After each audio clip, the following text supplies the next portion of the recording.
បន្តិចទៀតនេះហាង A Moment in Time យើងមានចំណងដៃដល់បន្តិចបន្តួចដើម្បីបង្ហាញលោកអ្នកពីរបៀបវាស់ខោអាវនារីខ្មែរបាទលោកអ្នកនាងអាចបញ្ជាទិញចំពោះហាងយើងខ្ញុំផ្ទាល់ឬក៏អាចតាក់ទងតាមលេខទូរស័ព្ទ 978 996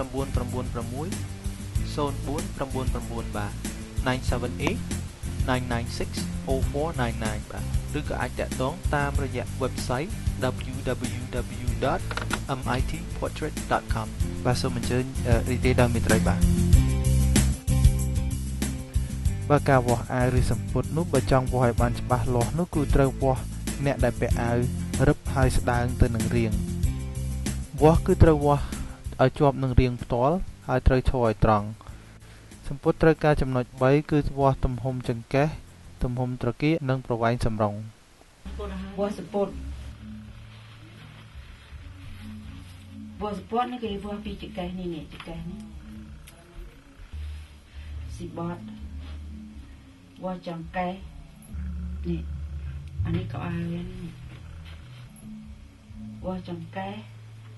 ហើយវាស់ត្រគាកហ្នឹងគេមើលឲ្យចំនេះ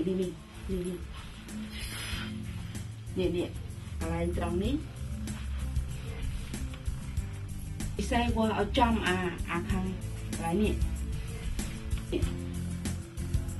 ត្រង់កន្លែងនេះឲ្យចំ40 ម៉ែត្រត្រង់ហ្នឹងមករួចហើយយើងវាស់សម្រង